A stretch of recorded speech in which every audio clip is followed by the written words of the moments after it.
Welcome to Football Focus Weekly. I'm the Pet Man, Matt Morrow. We are sponsored by Victory Chevrolet with just $19 down delivers any new or pre-owned vehicle.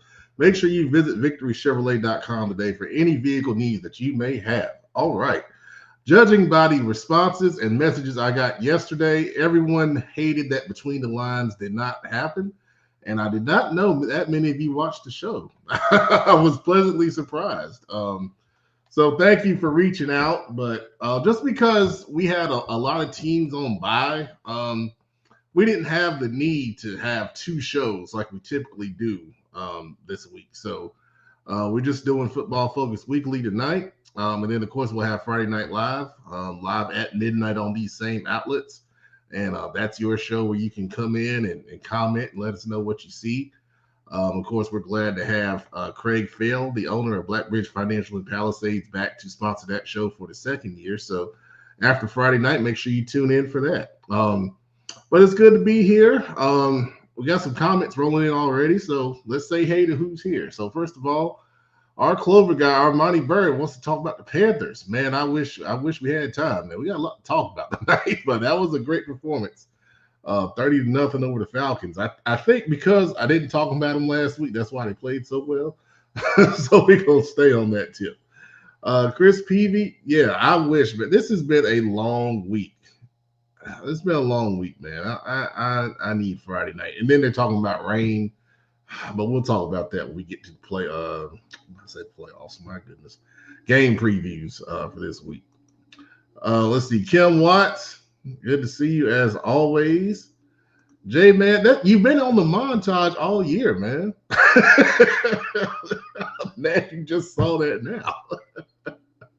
But good to see you. Good evening, Karen. Good to see you as always. Dakota McCann, thank you for tuning in. Our guy, Shay Shottam. Yes, sir. Make sure you smash the like button if you're watching on YouTube or whatever you're watching on. Just like it and share it, man. Share it out there. You know, let us get out there in the world, man. And then Nizzle, Armard, let's go, man. Good to see you as always. All right, well, we got a full show on deck. Before we even get into that, I saw a performance this past Friday, and let me tell you, there were some crazy performances this week across the state. I mean, players just going crazy. But there was one performance that really just blew my mind for multiple reasons. And you're going to find out here just a second when we bring him on. But this young man had 13 catches, over 300 yards, and a bunch of touchdowns. I don't even remember how many. But he's a Pet Man player. So we'll see it here in a minute. But I had to reach out to him and talk to him about this incredible team and individual performance. He is a wide receiver from South Iredale High School. His name is Brody Hunt, and we're glad to have him on the show tonight. How you doing, Brody? I'm good. How are you? Thank you for having me. Yes, sir. Yes, sir. Appreciate it, man. Glad to have you. You got a fan already. As soon as you came on the screen. All right. Thank you, Kelly. Appreciate that. All right. So, Brody, first of all, well, let's get your stats right. I know you had 13 catches for like 312 yards. Yes, sir. But how many touchdowns did you end up having? I had 4 touchdowns. 4 touchdowns. Wow. What kind of connection were you having with your quarterback in this game?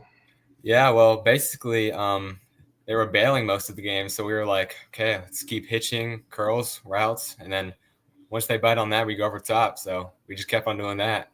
And it just kept on working. So, yeah. That's about as simple as it gets right there. I watched some of the film, and to your point, they kept playing the same coverage, and I'm just like, I was just shocked. I'm surprised they didn't adjust to us. Yeah. So take us through the game, because you guys were down a lot in the fourth quarter, and then how did you guys come back to win?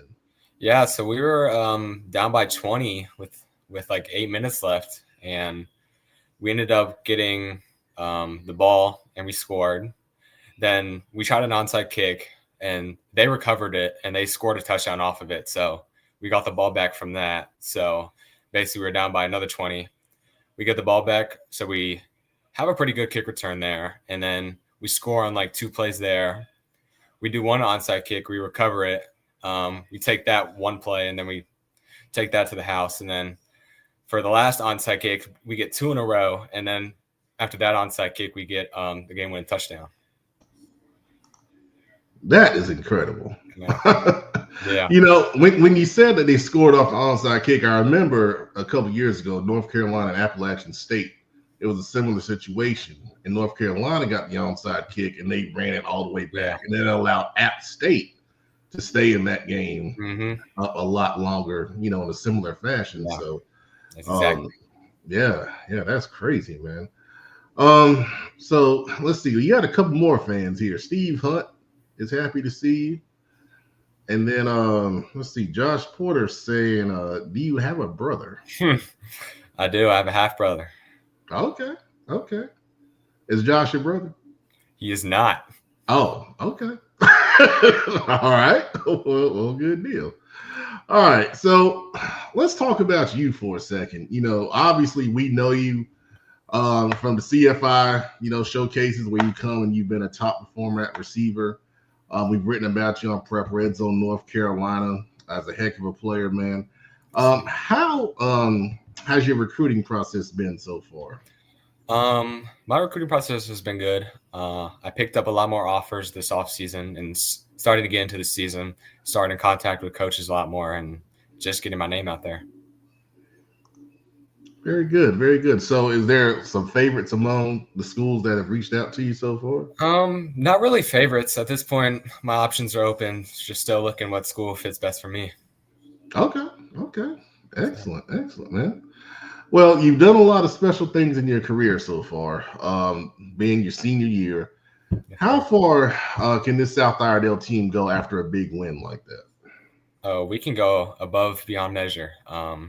Definitely after this win, we have a lot of momentum going into the next game, which is we have a bye this week, but we play Mooresville next week, so that'll be a big game. So if we go out there and play our best ability, I think we can pull out the dub and just keep going from there. Well said. So Josh thinks you sound like Tom Brady. I guess that's a compliment right there. Also, Rachel Folger is happy for you. Go Brody. So appreciate you guys watching and supporting Brody right here. You know, South Iredell, you guys came to our media day we had back in the summer. Who are some other special and confident teammates that you have on your team there? So yeah, a big one for me is Brooks Culp. He's our center. So he's the one that gets the play going, and if you get in front of him, he's going to pancake you. So you got to watch out. And then also another one I got is Tristan Cowan, our QB. You know, he puts the ball only where we can catch it. So yeah. I think he threw, was it 7 touchdowns in that game? He did. Wow. Mm-hmm. That's incredible. That's an incredible game for you guys. Let's see. Cindy Cronin also coming in and says, go Brody and the Vikings. Man, you got a lot of fans up there at South Iredell. That's all right, man. All right. So, you know, obviously you've had, you know, a lot of great things on the field happen in your career and this season. Who do you want to thank for the success you've had on the field so far? So, of course, you know, I had to give all my thanks to the Lord and Savior above. He's the one that just allows me to go out there and play the game that I love. And I want to thank my family for supporting me through all these, through just my whole football career. And just when I was just that freshman that got no playing time and just supporting me through all it all. Well, I find that hard to believe. Ever since I've seen you, you've been a great player, man. But, you know, to see that progress, you know, throughout your career is awesome for sure. You know, I'll be supporting you like always. And hopefully you guys go out there in 2 weeks and shock the world and, you know, take it to Mooresville, man. I'd be happy to see it. Yes, sir. I also have one more shout out. I want to shout out to Blake. I've been working with him throughout this whole summer, and he's just helped me become a better receiver. Yeah, he does a great job, you know, training several, you know, players out here. So, yeah, that's good stuff, man. All right. Well, Brody, we appreciate you joining us here on Football Focus Weekly. Wish you the best of luck the rest of the season. And hopefully we'll see you out there in person here pretty soon. Yes, sir. Thank you for having me. Absolutely. Yeah. All right. So that's Brody Hunt, talented wide receiver from South Iredell. He was a Pep Man player this week.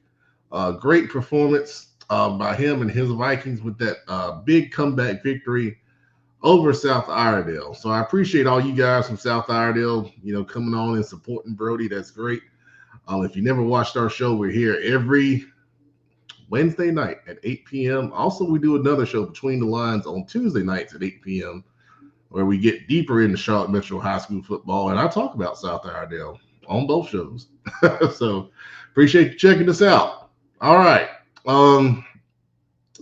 There was some talk this week about coaches' pay once again. And before we move on with the show, I want to play a clip from one of the most vocal voices on coaches' pay, West Charlotte head coach Sam Grier. The most extreme issue you can imagine. Let's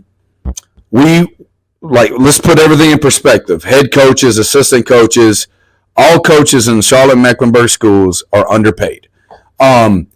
There's liability issues that we have to take on. When I go into an interview, I am a full-time teacher. I work a full-time job. South Carolina, a lot of those guys don't even work a teaching job. They're football coaches. When I go into an interview, I might talk about teaching, but they want to know about football. So if I'm going into an interview and I'm making, let's say, $5,000-$6,000 a year taxed as a bonus at 48, whatever 50% it is, me taking on all that liability, the hours we put in, we literally are working for I think it's close to 13 cents an hour. And that 13 cents an hour is gone if you make the playoffs. That's just regular season. So we are punishing success. This is the only thing I've ever seen in my life where success is penalized. Like there is no room. Like you go to the third round playoff, well, you're losing money as a Charlotte Mecklenburg. You're working longer hours. I mean, I work 110 hours a week in the season. Right. And it's crazy. The hours you put on film not even included. And these kids' success, the NIL for college and all these things, we are put in a position to try to help them be successful. We are the only time. Like you go to Clemson. All right, let's just talk about Clemson for a second. Clemson, you got the president. Who's the highest paid person in the Clemson thing? The head football coach. I'm not saying we got to be paid more than principals or anything like that, but we have an identity as culture changers in all these schools. I was at Harding when football was successful. Guess what? School is successful. West Charlotte football successful. The culture of West Charlotte is going to be successful. So how in the world are we justifying what we're doing, what we're paying right now? It's going to come down to we're going to have to get together and really, sit down with everyone and hopefully, we are here as teachers. They're paying us as a bonus. We are getting disrespected by the way that they're doing the bonus. And it's sad. It really is sad. Something needs to be done. We're not asking for $100,000 from $5,000. We're looking at what can we do to pay more coaches. A lot of these great teams have 15, 16 coaches on their staff, and we're paying 5 of them and a head coach. It's getting to be ridiculous. There's nothing. We have to be in here in the summer to be successful. Okay. I can't pay them a dime. Nobody, they're not getting a dime, but they're here for 4 or 5 hours. What are we doing? Like they have to work other jobs and families. Like this is important, but football is a lifestyle that helps the culture of CMS and its schools. And we're going to do whatever we can to fix that. All right. So I'm going to bring Big Eye Shelby and Coach Billups. Welcome to the show. I want you guys to take a couple minutes and just tell me what. First of all, Big Eye, you're still coaching. So I want to know from you, why do you still coach and you don't get compensated, properly?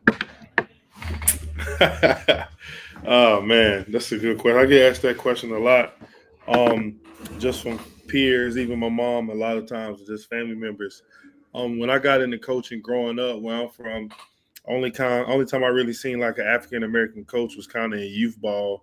And even when I was in middle school or high school, if I had an African American coach, he was always older. Like you never really got to enjoy coaches that were kind of like still young or still in their prime. So when I made the decision I wanted to coach, I wanted to be able to be something that I haven't seen before where I came from.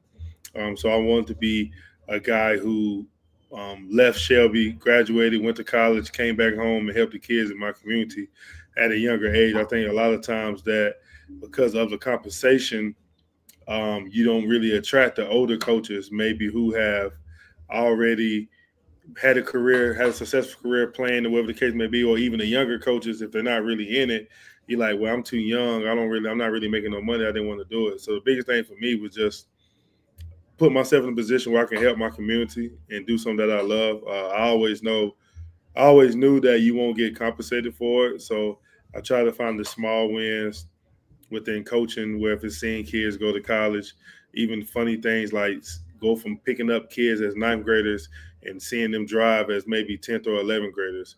So like I value the small wins. Obviously for me, it's a little different for this conversation because I don't have a spouse, so I don't have any kids or anything like that. So the money I get around Christmas time, it's kind of good for me, for my situation, but I know it's tough for a lot of people, a lot of coaches who have kids or they have child support, whatever the case may be. Like they may have different things outside of external factors for them, which I do think that it's the truth where it's like a lot of kids don't understand when they look at a Mecklenburg County coaching staff, right? I'm not speaking on where I was before. A Mecklenburg County coaching staff where, like for Independence, where we may have 12 to 15 coaches, but it's a very good chance that your position coach is not getting paid. And your position coach is there all day. Your position coach is dealing with parents complaining about playing time or complaining about what time practice over when, like, you're waiting for practice to be over because you just left your job. These coaches are at jobs for hours, not getting paid for it. So if anything, somebody should be upset, should be the coach. You know what I mean? But for me, it was always like a personal journey. Like, I mean, my dad always helped me and put me in a position where he was like, son, as long as you coach or you do anything in a position, you always going to do it for more than yourself. So, I mean, I know one day I could be in a position where I could be somewhere where the money's going to come. But, right now I'm just chopping wood, carrying water, man. Very good, Coach. Very good. You got some shout outs right here from Audrey Weber. That's my mom, man. Hey, man, she's been going crazy on Facebook, man. Let's see. Tempest Martin also. Yep. And I will say, though, like I think coming from Cleveland County to Mecklenburg County, your eyes get opened a lot. And one thing I will say that the level of competition and the talent and the resources that you may have at your school in Mecklenburg County is kind of a slap in the face to what coaches get paid here compared to other areas. Because coming from Cleveland County, if we had 12 coaches, they found a way to pay all 12 coaches. Yeah, and we're going to speak on that in just a minute. But also Karen Belk shouting you out, saying you're doing a great job and heard great things. So appreciate that. I appreciate that. For me and Billups, it's a little different, but I want to ask you, illustrious, what made you get out of coaching? And I know pay was a big reason. I have children. Like he said, it's a young man's game. It's the same reason why I got the military. It's a young man's game. No, I look young, but I ain't that young. You know what I'm saying? But my children come first. My children asked me to step down. It was not the pay. I'm a parent. You always make things happen, but it was taking time for my children, and then the money was not adding up. And I was working so much, I was missing the little things. So I always applaud anybody who coaches. Amen. Give back. I can do it, but I chose not to do it because there ain't no slapping nobody. Kids who play right now, my children are more important to me than that. So I didn't want to miss out. My dad missed out on a lot of stuff that I did, and I didn't want to miss out on my kids. I still, I go to Cox Miller I talk to them kids. I still got a great relationship. But it's a young man's game, and that's why, even though I laugh at Coach Webb a lot, I do think they got to give them young guys a lot more chances. You know, y'all keep on talking about, especially in North Carolina, talking about people who need to have experience and stuff. You want people to have experience, but people can't survive off no $4,000 stipend. And then, you know, it's not even that. That's the bad thing about it. Yeah, it's not even that. And then you got well, you're a teacher, you know, you're making more like 50, 60. So that's still, and then you don't put a lot on your spouse. So then, you know, like the income nowadays, you want to live comfortably. You want to make at least, as a household, at least $140K. You know, if you're single, you want to make at least 75, 80,000. You know what I'm saying? You got, they're just, I don't want to serious out. You just, that's how it is, you know. When kids come to play, man, like I got 2 little girls, 3, you might as well say 3. Whatever don't see my kid. Pepsi, they run my pockets, you know. They don't play. Them girls don't play, boy. Yeah. Be careful what you have for. That's why I tell Webb about that. I say, hey, keep it until you can. Cause I may have my door to smell when I get a paycheck.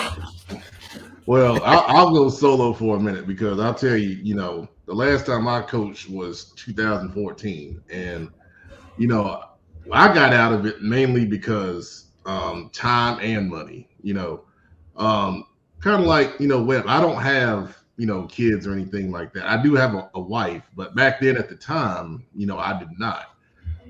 So it was more so I had to make a decision between professional and personal.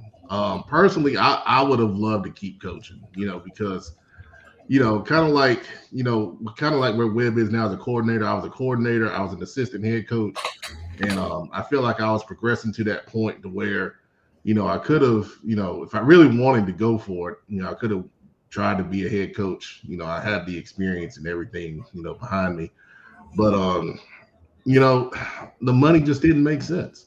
Like, for all the time that you put in as a coach and all the other stuff that you do, additionally, that you're coming out of your pockets, because, you know, I know, Webb, you can tell me, and all the other assistant coaches that watch the show can tell me, you take kids home, you buy them food. I'll tell you, at Harding, you know, we didn't have a booster club when I was there. So we're coming out of our pockets for pregame meal. I mean, it was all kind of stuff. Yeah. And then you sit there and you try to calculate all the money that you've put out, you know, throughout the year, because it's year round. It's not just during the season. That's another point, you know, to this whole, you know, coaches pay stuff. It's not just for the season. I think coaches should get paid year round because it's a year round sport. But you end up losing money, and on top of the time that you put into it. So it just didn't make sense to me. I mean, and that's why I do this now, because I couldn't just let it go. like I had to do something. That's just how I'm wired, and this has grown into something that's, you know, even more than bigger than anything I ever imagined. But the point being, you know, there are times I miss coaching, but it's a huge sacrifice, and that's why I applaud anyone that does it, especially these head coaches here in CMS. And I want the best for them. I really do. I really want the best for them. And you assistant coaches, I want you to progress the head coaches, and then, you know, go somewhere and get paid, man. And that's a message that I want to say to all you guys in CMS, man. Go somewhere and get paid. You know, we've seen it happen with several of our guys, like Aaron Brand down at Irmo, doing a great job. Mike Palmieri down in Georgia doing a great job. And there's several others. You know, Darius Robinson that used to be at Jam Robinson down in Georgia doing a great job. And there's even more. And I'm so happy for them. And there's some guys here that deserve the same opportunity, because they're not gonna dang on take care of you, man. It's just not gonna happen. And it's ridiculous. It's ridiculous. And I wanted to take time out, you know, tonight, and just say that, you know, we appreciate you on this show more than anything, man, because I don't know how you do it. I don't know how you do it. They published, you know, salaries, you know, a few months back, and, you know, I don't know if that was the right thing to do, but, you know, and seeing some of those, it's just like, I don't know how it makes any kind of sense. Like, especially if you're like Coach Billups, you got kids. I mean, it is. I mean, I do pretty well in my career, and I still, struggle like all of us, in America. So I don't know how you guys do it. So kudos to y'all, and I wish something gets done. I really do, because it just doesn't make any sense. It makes no sense at all, man. It makes like I always tell you, Pep, I understand why they be mad at the 50 all the time, because once I saw them salaries, hey, and then, hey, boy, you crazy, man. No, all jokes aside, and I'll let you talk. Well, everything he's saying is true. That's why I be telling people, like, when I was at Garinger, when I was at Hopewell, all you fans that get on here say people can't coach, can't do this stuff. Man, it's a lot of people who doing a lot of stuff in them schools. Man, I was paying light bills, putting groceries in people's houses, helping put gas in cars, making sure doing interview prep, SAT prep, instructor, taking kids on college visits. Yeah, take another kids, one on the weekend, the one day you get. Making highlight films before you come home, see on Twitter and Facebook, man, them coaches again don't know what they're doing. Well, we may not know what we're doing on the football field, but we knew what to do to get them kids to college, because me and Coach Galloway, we had one of the highest graduation rates at Garinger. We had one of the highest graduation rates when we was at Hopewell too. So that I've never been that person to toot my own. I don't like that. I always I give it to the next man, but I would tell y'all, be kind what y'all say to these grown men. These men out here away from the family. Matter of fact, it ain't the only reason, but one of the reasons why I'm in my situation I'm in now, because I was trying too much to figure out how to be enough on the field for these kids that I forgot about home, and that messed me up. So, y'all, I tell you, parents, everybody, go out there, bring some snacks, do some stuff like that. Even the coach don't do something, because they may say they good. Most schools don't have booster clubs. Most school booster clubs are not active. Most of it is these assistant coaches. Like where I'm so glad he got out of Shelby. He'll never tell you, but I'm so glad he had independence, and he know it. But I felt that boy was being mistreated. I joke on Webb a lot, but I love that boy. That's good. He's a good young guy. He works hard. He does the right thing. So, well, that's why he's on the show. And y'all know what that man would do when he was at Shelby. I used to laugh. I said, "What?" Hey, then I would say too, Pep. I mean, for me personally, right? I think that, kind of attest to Billa's point, like being in Shelby, being from coaching in your hometown is one of probably the hardest things to do, and being at your alma mater, because I think a lot of people look at you for what you were and not for what you're standing in right now as a young man. Obviously, once you graduate college. I think a lot of times for me, like whenever the question was like, why do you still coach, or why do you coach for, high school wise? And I think for me, it was like it's like being in Charlotte has kind of gave me a sense of validation of who I always thought I was when it came to coaching just as a person. I think sometimes when you're in your hometown, it's kind of like people say, hey, don't do this or don't do that or don't say this or don't say that. And then you move from a certain area and you be that same person. And like the person you are, it's like people acknowledge it, people see it. And it's like, well, when I was there, it was like almost like, don't do that, don't do this, don't do that. But you go be the same person somewhere else. And it's like, for me, it was like one of the biggest things, because like a lot of people didn't know, is that being at Shelby, I never had my position group to myself. Like it was always me and somebody else. And I come to Independence, and first thing DJ tells me and say, look, you're going to coach linebackers, and you have the task of making sure Dallas Brandon has a future at linebacker. And, you turn around now 3 years later, he's committed to UVA. And then even in my first year of having my own position, all three of my players were all conference players. So it's like you see it and you seek validation. Oh, like you don't seek validation, but it's like, hey, that's my guy, man. I love that kid to death, man. And it's like you don't do it. You don't do it. Like you don't do it for the validation, but it's kind of like a sense of like, this is like, I seen a quote that was like, remember where you at is the place you pray to be in. And it's kind of like when I wake up every day, I just be like, I think one of the best decisions I made was coming here. So I never really looked at it for the amount of money. Now I want to be compensated. But I don't look at now. Like, I don't really look at the dollar amount, because I look at it like where like the impact you had on different kids' lives, or like even different schools. I think through CFI, I was able to reach different kids from different areas, and like you just see them, and like you may see them one time or two times, and they be like, "Hey, coach, I remember what you told me at the camp." Or, "Hey, coach, I remember I popped up on the screen during the show." Like, this is small stuff. I just think that you meet so many different people, and I think I've just been blessed since I've been here, man. So I look at it that I have a great group of parents around me in my position group each and every year. So I mean, there's no really a dollar amount you can put on that. All right, producer, you want to say anything on this topic? I know now producer has never coached, but he don't need to. He'll be a he's dog. He's got an outside perspective here. Yeah. So I want to hear what you got to say. Right. So like you said, I'm kind of on the outside looking in. So just in general, I would like us to reach a point as a community, meaning like North Carolina, Charlotte, the area where I'm from. Like I said, I don't know if I say this yet, Charlotte is my hometown, where the people that we've placed in positions to lead the next generation can do so and make a comfortable living at the same time, meaning coaches, teachers, and those that do both. I would like us to reach a point where those people can do that and live comfortably, because I'm certain we've lost countless teachers, we've lost countless coaches who have to make a decision. I love teaching, I love coaching, but you know what? I can go do this job over here and make quite a bit more money, take care of my family a lot better. I would like us to get to the point where people aren't faced with that decision, because that's a reality right now. I'm certain there are people out there doing other jobs that would love to coach, love to be teachers, but the compensation just isn't there. So amen to that. I just want to see that point, because these people are placed in positions to be really impactful at a trivial point in a young person's life. I mean, we see it all the time.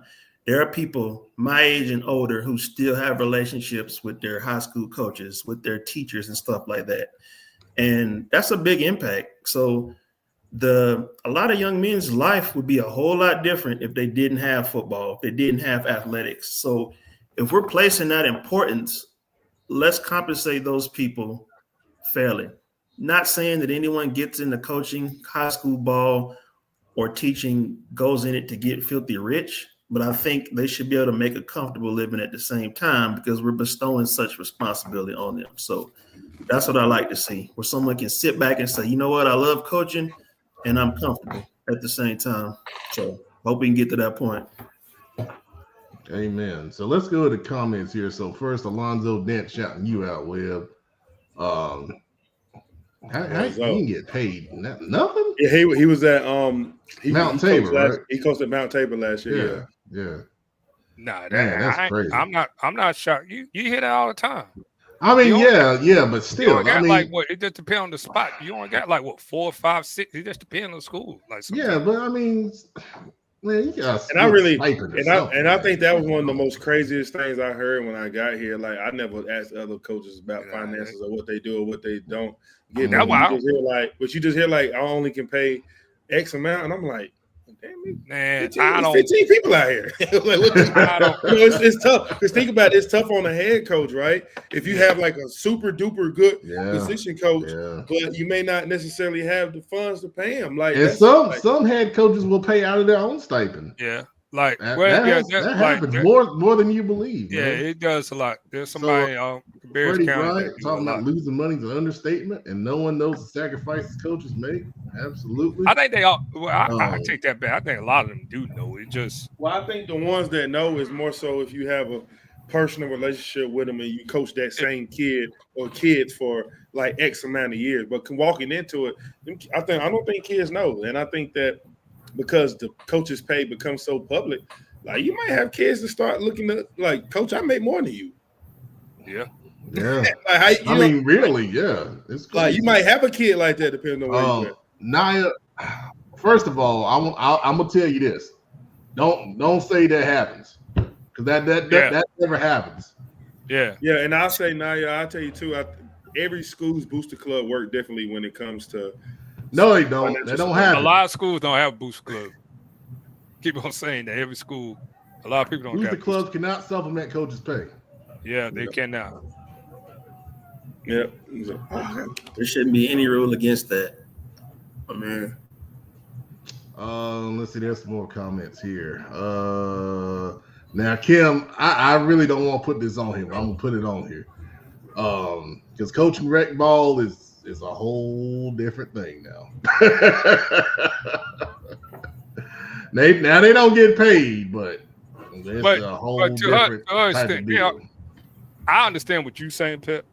But Matt, there are some rec ball coaches that are halfway decent. Like there are, and depending on where, and I think depending on where you coach at too, some of them may get paid for. Maybe I don't know, but let me say that might be more travel ball. That might be more travel ball than rec ball, though. Some of these fees now, are they really not getting paid? Some of these fees are crazy, and that's why I don't get into it because it's. But you gotta think some of them are assistant coaches. They try to fund their summer. They try to make sure they're good for the summer. So that's why some of them prices be like that. That's why I be telling people like, I don't do it. Like I know so many people that used to teach, they used to coach. They're in my industry now. They all do tech, and like even what the company I don't want to tell people I work at. Because once they find out, I get crazy requests. I don't like telling people that. Man, what? So this is from Yaz here. There's a lot to break down. The most understanding. Probably. He's right though. That's I know. I'm sure you've been talking about her son a lot. Yeah. We gotta see him soon. And then also talking about booster clubs right there. Yep. Yeah. The key word is supplement. It's a supplement. And you going to Grayson, the Indy School in Georgia, I tell you what, it make you want to spend the night down there and not never come back. and one of them sweets. I'll tell them all a secret. There's two different funds. Man. You got the Booster Club fund, but a lot of people in power, they don't put that money in Booster Club. They put it in the community use fund, and y'all don't want that start this conversation because. Get deep. I don't want to talk. Yeah, we don't. I want. I was supposed to spend 5 minutes on this, but you already know. I know about the community use fund. Like some of these spending on the booster. Talking about spending 5 minutes on a conversation that's been talked. Well, you know, it deserves the time. It deserves. And you donate to your booster club. Make sure you put booster club on the check. On the check. Yeah, because if you good point, Bills. Because if you don't donate to your booster club, put Booster Club / the sport, because you have put Booster Club. It'll go to if it's managed correctly. It'll go to a general fund. Hey, you send money there, and you be pay for the band's cleaning equipment. Yeah. You think that money going to football or basketball? You like, dang, softball got some nice uniforms. You pay for those. You don't even know. Because trust me, I will ask people anytime when I was Booster Club president, I said, where do you want this to go? And they say they don't matter. I said, okay. All right, let's take a look at that soccer team. What they look what Ms. Watt said. We can have the convo one day about the Booster Club. No, oh yeah, that's gonna have to be that can be an off-season topic right there. Because believe me, I'm helping two schools turn their Booster Club around. One, I caught that lying piece of jerk, but you already know. I can't say the person. Let's get started on the show. I see where you about to go. So I don't want to do it. I'm about to. I'm gonna fly through Pep Man's players, and then we'll get to the rapid rewind from the big games last week, and we'll get into the Dirty Dozen in the week. That should be week 6, CMS Best to Last. We'll preview the big games, and then a couple more discussion topics. Are fans out of control at games? I heard some stuff this past week. I heard. Oh my gosh, I heard too. And then the NCHSAA say ejections are up, and I'm gonna ask you guys, why do you think they're up? Because I mean, I don't know, man, but because young boy touring, NBA young boy touring, boy. All right, producer, talk to him backstage, man. All right, man. All right, go get into Pep Man's players. This past week, we had a lot of guys that did well. We were at North Mech against Hopewell. Gabriel McLaurin, the running back for North Mac, had a strong running game with 158 rushing yards in their victory. For Hopewell, I thought the standout player was their running back, Zach Jones, who rushed for 127 yards, nearly had a touchdown on the first drive. The rest of these guys here, oh my gosh, what some big games here. Rasir Bruton from North Stanley, 344 total yards, 3 special teams returns for touchdowns, kickoffs, and punts, and a big victory over Mountain Island that keeps North Stanley undefeated on the season. And then a big game from Antonio Samuels of R.J. Reynolds, who's also undefeated on the season. 297 rushing yards, 182 return yards, and 6 total touchdowns. Man, what a game. Both of those teams, North Stanley and R.J. Reynolds, off to great starts, and those 2 players are a big reason why, man. Congratulations to those guys. Great job. All right, Zaid Lott for Providence. They had a huge game. 8 total touchdowns, 4 passing and 4 rushing in that big win for the Providence Day Chargers over Raven Gap. 338 passing yards and 145 rushing yards. Doing some quick math, that is nearly 500 total yards of offense against Raven Gap. That's unheard of, man. What a game. Great job. Jaden Woods from South Stanley had to shout him out. Coach Schenkel sent me this personally. 4 interceptions in the game. A school record, breaking his Coach Schenkel's record at South Stanley. I looked at the film, very talented young man. That includes a pick 6 and a receiving touchdown and a big win over Bonnie Cone. Great job to Jaden. Of course, we got to shout out J-Man, Jadarius McCombs, running back from Mooresville, had 105 rushing yards and 2 touchdowns at a big Mooresville victory over East Forsyth. The Independence running game, man. Let me see. Is Big Eye around? Yeah, Big Eye, how did y'all run the ball so well, man? That's impressive. 334 rushing yards and 4 touchdowns. Man. I mean, we have a great running back coach in Freddie Bryant and a great O-line coach in Coach Cam Ray. And the O-line gave the running backs time to just run the ball and get what they can get. We also had Jaden Jones and Travis Hill took care of the load, but Christian Lyles came in the fourth quarter. I think he got like 2-3 carries and a touchdown to get the game-winning touchdown. So, we had he wanted the point to be physical and run the ball, and that's what we was able to do. So, those guys played an outstanding game, and couldn't be more proud of them. All right, man. Good stuff, man. Appreciate it. Yeah, talented running backs there at Independence. Great job right there, man. All right, on the next slide, of course, there's Brody Hunt, our guy we interviewed at the beginning of the show. 13 catches, 312 yards, 4 touchdowns in the win over Alexander Central. I didn't mention during the interview, but that he had an Iredell County record for his catches and yardage. So that's an awesome, awesome job right there. Talking about running attacks, the Olympic Trojans running attack, 416 rushing yards and 5 touchdowns in their victory over Cox Mill. The running backs in this one, Zahir Smith and Bryce Nixon, were the big Val-Cal winners in that. Bryce Nixon actually rushing for over 200 yards in that game. What a performance for Olympic there. Quincy Fortenberry from Hunter Huss had an awesome game. 132 rushing yards, 2 touchdowns, 123 receiving yards, 2 more touchdowns. Then turn around on defense and he had 3 interceptions. I mean, that's an incredible performance, man. Just great, great stuff in their win over North Gaston. Hunter Huss 4-1 on the season. They got a big one against South Point this week. We'll see if they can, pull an upset and get another win to go to 5-1. Then Khalil Price at Mallard Creek having an awesome senior season. He had the game-winning touchdown in their big victory over Cardinal Gibbons. We're going to be at Mallard Creek, me and producer and Shay Shottam, this Friday night as they host the West Charlotte Lions. We're going to talk about that game here in just a minute. All right.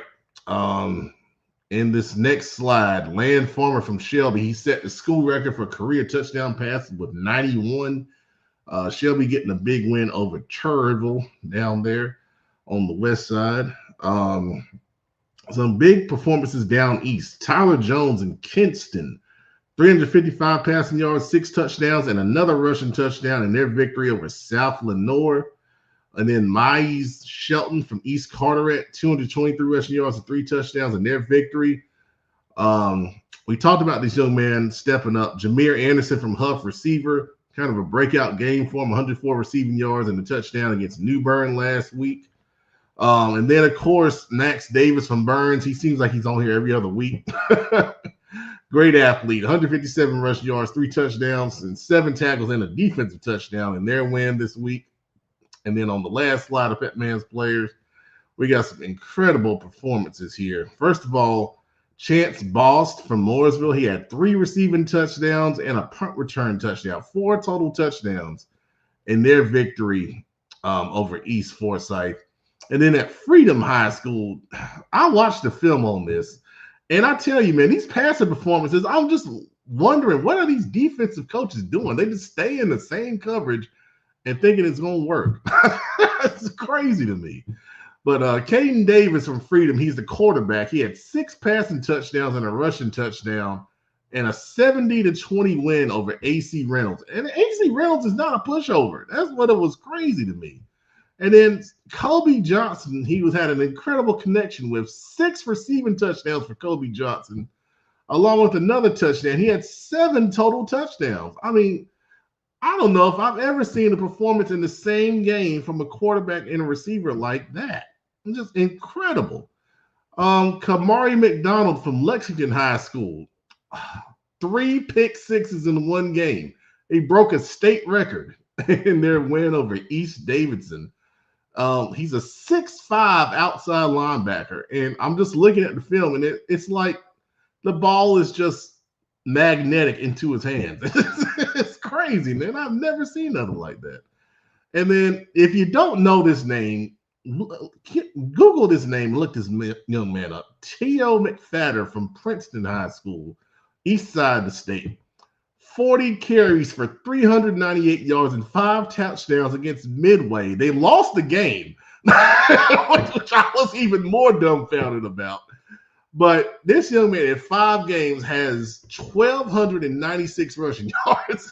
And I'm looking at his film, and it's just incredible. Like, you know, he's the threat on the team, and he just doesn't get stopped. And I mean, we can talk about this maybe on another show, but I don't understand the lack of defensive adjustments. I mean, when do you put 8-9 in the box to not let that happen? But whew, that's Petman's players for week 5, man. Incredible performances this week. Let's see some comments. Jamel Lattimore says Syracuse getting a gym and lot. Yeah, they are, man. And head coach Chad Greer said we hadn't seen the best of them yet, and he said that at the media day, and it's definitely that's definitely true, man. J-Man's got a shout out right there. Good stuff. Karen Belk shouting out Coach Bryant, Coach Ray. When we had Big Eye on talking about the running game. Joe Hughes throwing in. Max Davis has 11 rushing touchdowns already. Man, good gracious. And then also, this isn't the Reynolds we're used to, but neither is this Freedom group. Yeah, man, this has got to be the best Freedom team in years, man. That Freedom Watauga game coming up. That's going to be a huge game for the western part of the state, man. That might have a record crowd.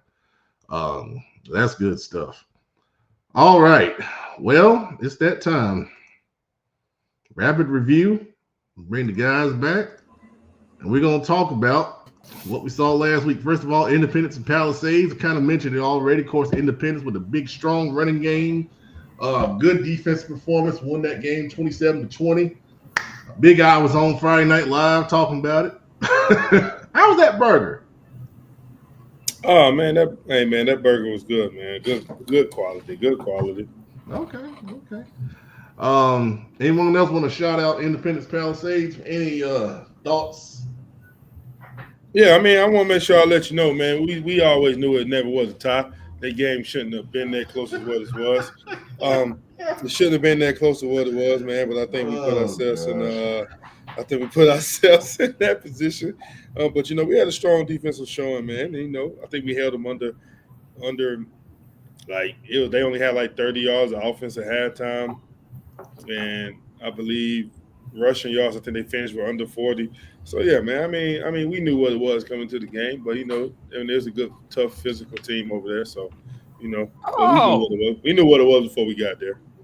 Oh, you came back. But you don't start with me. We welcome Coach Doug Robert Washington. Hey, hold up, man. After taking 2 consecutive weeks of PTO. Hey, man, can we get a solo on him? We haven't seen him. Sure. Word or something. He got represent class. Y'all see how they do me. Y'all see how your friends do you, man. Look at this, man. Matter of fact, you know, I got to talk about something here real quick, and let me switch this.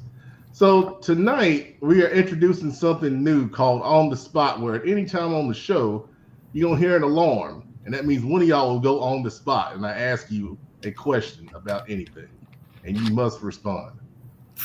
Okay. Hit him. It's tame starting in week 1 of this, but it's gonna get a little more deeper as we move forward. So you never know when it's coming. Okay. Never know. You might end up had to go heads up with one of your football players. Hey, look. I do see y'all spotlight in South Point versus Ashbrook are Gaston County. We play football here too. Uh-oh. Coach Dub, you were just talking, so you're on the spot, Coach Dub. That's what the alarm means.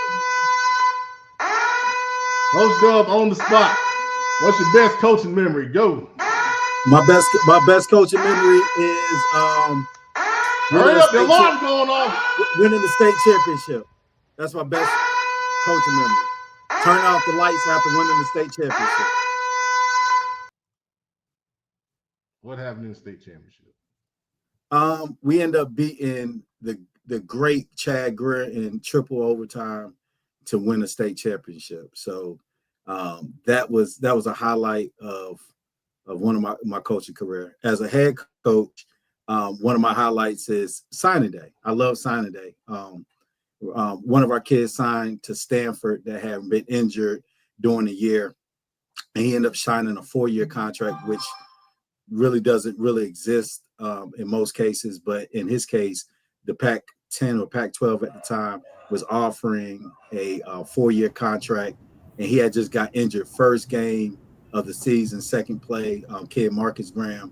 He ended up signing a 4-year contract with Stanford. So I think my hands were shaking when I was faxing over his signed letter of intent. But that's one of my proudest moments as a head coach. Awesome. Good stuff. Now, South Point and Ashbrook, the Gaston County, we play football 2 game of the week. Ashbrook won this game 2014. All right, Coach. It's your Gaston County time, so go ahead. I think what we're seeing in Gaston County, we're seeing a change of the guard. South Point has been great for years, and that's nothing to take away from South Point because they've been the standard in Gaston County for so many years. Everyone knows when you come to Belmont, you got to face that red bone offense. I mean, South Point even had a little league team that runs the red bone. Their middle school team runs the red bone. So to see the changes in the guards, obviously Coach Darius James, Coach Zeke Biggers, they've been down there building that program steadily. I think we've seen it coming. They've taken their time. They've rejuvenated that program because Ashbrook was down for a couple of years, and now they're building that program back where now they're consistently beating South Point. They beat South Point twice last year. They don't beat them the last 3-4 times they played? 3 in a row. 3 in a row. Three in a row, and that's a lot to be said. And it's not a knock on South Point.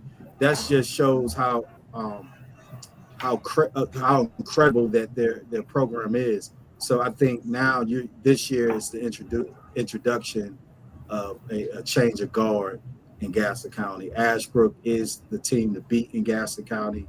They are the kings of Gaston County, and they lead the movement of Gaston County # we play football too. What you say, Billings? You got to what, Billings? You got to ride the wave. You got to ride the wave. Hold on. Ride the wave. Apparently, the Ashbrook people like that. So yes, sir. I know. Joe Hughes weighing in right here. Game down to a few plays. Penalty after big play stop the promising drive, followed by a fumble.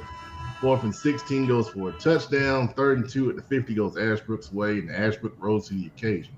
Joe, I think you said on the Friday night show they held South Point to under 100 yards rushing. When is the last time that has happened? That's incredible. That's crazy. Yeah. Not much to go ahead, Coach. And I'm telling you, that speaks to that defense. That's Zeke Biggers. They got Zeke name all over it. That's what I was getting ready to say. Yeah. You can hold South Point, and that's their whole thing. That's their whole bread and butter since forever. When haven't they ran the red ball? Can you think of a time they have? No. I don't think we was alive. No, Before we existed. So, Weddington, Charlotte, Catholic, not much to say. Weddington dominated that game big. I think it was 42-7.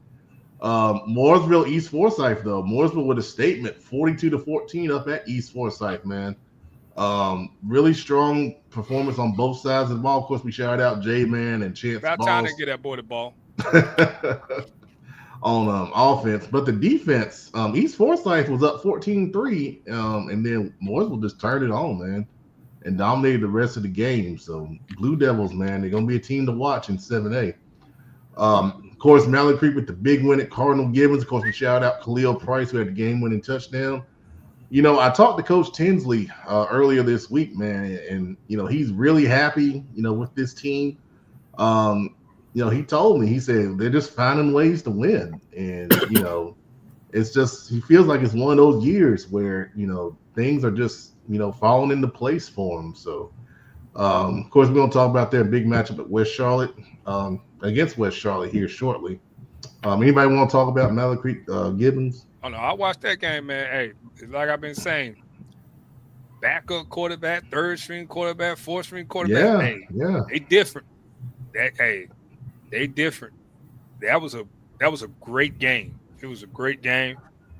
There ain't nobody to play with, man. That O-line, I tell everybody, you need O-line, D-line. Go look at Mallard Creek. And they got athletes. They got speed. They keep a speedster. Yeah. They keep somebody. I would say shout out to Khalil Price, man. I think he's committed to Campbell, man, but I think he's gonna outplay that, man. I think he's gonna be able to go somewhere. Yeah. I mean, he's putting on a show Absolutely every single week, no matter who the opponent is. He's not like he's like another version of Ben Black. Like I think he's a better. And Ben Black is showing out at Rutgers, man. I think he is better than Ben Black as far as I would say, yeah. As far as high school goes. Hey, I would say I think he's saying the right thing, but Ben Black was a bad boy, but I don't think he got the same opportunity that Price got. Price is more of a wide receiver. I think Price is more of a wide receiver. I think Ben was like let's just try to get him the ball in space, and because can't nobody catch him. I think Khalil, he's doing that. You haven't watched the new Ben Black.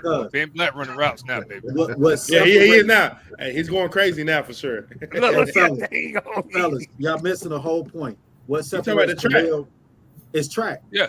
No, they all track. No, shout out to. All right, now, Coach Dell, we know, man. We know. No, I just want to be clear about that. Let them know, Tempest. And shout out to the speed. He all ran track when we was in high school. Hey, man, he ran on that track too. Shout out to Brandon Isaac.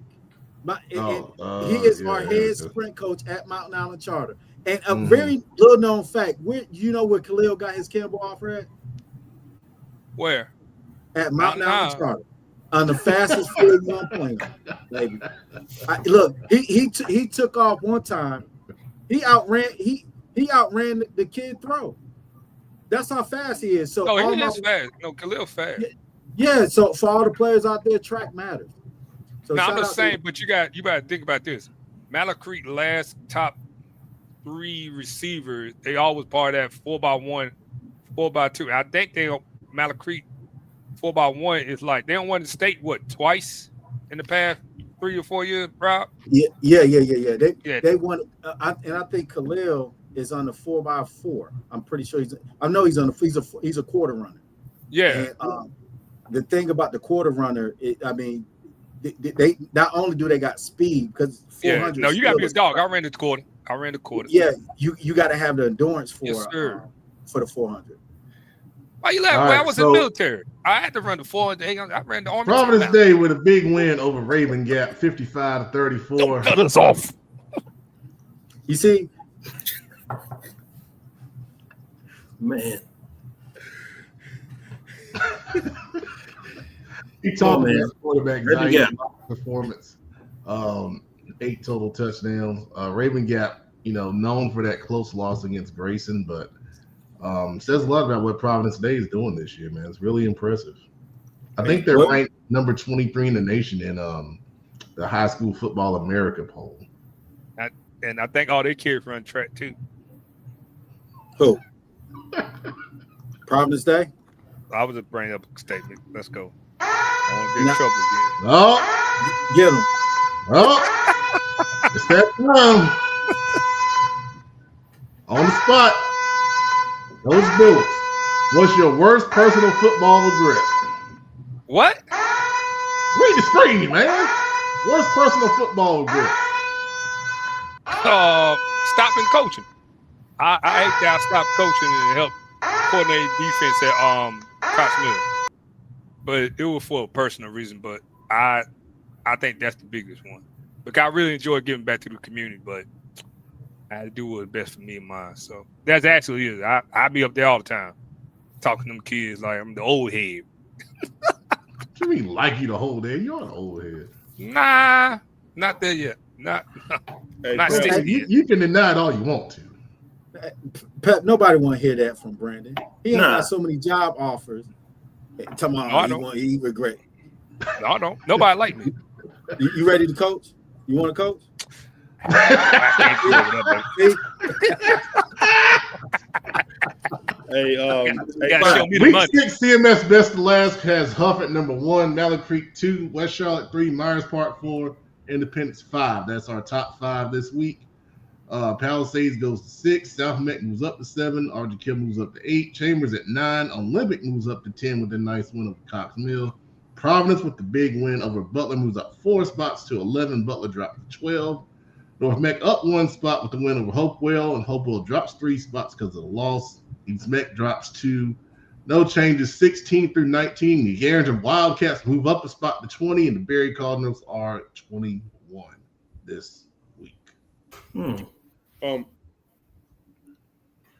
Before we got interrupted, on the last slide, I want to make sure I got some numbers for you, Pep, that I just finally got in regards to our running game. I want to make sure I highlight these 3 guys. So Travis Hill had 13 carries for 101 yards and 2 touchdowns. Christian Lyles had 2 carries for 63 yards and a touchdown, and Jaden Jones had 22 carries, 141 yards and a touchdown. Thank you, Freddie. And now we move on to this list. I mean, honestly, it should have been this way probably last week, but Get him, Pep. Get him. Big Eye Shelby, you're on the spot. what are we doing, man? What's your favorite football video game of all time? Favorite, probably NCAA 13, man. What? Why? That's terrible. He's new school, man. He's new gen. You got to give him a look. It was just pure, man. I'll take that back. Madden, what's the Madden with What? Mike Vick on the front? It was Madden Oh my 2004. I think that's 04. 04. I used to go crazy with Vic. Vic used to have that. They had that You fake. would be one of those guys. You Vic would be. used to fake that. They had to play with Vic, fake that thing to the running back. He could have said Man Joe out. Montana football or something where he Man, he's Gen Z. He's a Gen Hey, Z. guy, man. Madden 2004, Madden Techno 2004, Bowl, baby. NCAA 14, or Madden 04, or NFL Streets. We need to bring NFL What? Streets. Oh, good grief. Oh, We need to bring NFL Streets back, dog. Produce the same question. Answer the question right. Techno Super Bowl, man. Techno Bowl. Tecmo Super Bowl. Yeah, All right. come on, Anybody man. playing That's- that? Y'all old heads still putting quarters in the machine to play Oh, video you games. just said What you mean quarters? It's on Nintendo. Really, it was It's on on the dang team. on quarters. Tecmo Bowl was the only game you break your leg at halftime, then you come running back from the hospital. Right, come back in the game, man. Nah, you talking Hey, about? you I used to play. You used to invest in Man. that next week. You used to Man. play a little hospital come up. Man, And y'all little used to dude play. run out the Y'all hospital. talking about football game. You're talking about football game. All y'all used to probably play Blitz the League. What? You probably did Remember that, play. though. What was that? Nah. Mutant League football with them Yeah, boxers we and played. stuff out there. What you say? Blitz the League? That Blitz What the is League. that? Mr. Lee, you get hit and then show what bone you broke on your body on the screen, and then it'll snap in half. I think they used to shoot. I think they used to shoot players up too. You could get they did. So if you want to take care of the injury, they'll shoot them right there on the game. Yep. Well, that Bud killed. It was crazy. Man, it was crazy, man. It was crazy. ECMO Bowl, man. You see that man come run from the Freddie Bryant. That's right. Now, look at mine. NCAA 14 was loaded. NCAA 14. Yes, NCAA 14. Now, Tecmo Super Bowl. Super Bowl. Bo games right there. That was it. Yeah, Bo Jackson used to kill everybody up. Bo Jackson and the Cowboys. Hey, I think you could run out the whole quarter with Bo Jackson. Just go. Man, you can run around the whole family guy. Yeah. Test Bo. All right. Any other thoughts on the best of last? I'm sorry. Now, whatever Coach Webb said, man, that's all I care about. Let's go. Let's see the next one. I don't hear about it. I want to highlight something. We got to give everybody love, dog. The ones that stick out to me is South Mech at 7 and North Mech at 13. So South Mech is putting together a great season. They've won 4 in a row. And y'all know how I feel about Coach Evans. Joe? Y'all know how I feel about him.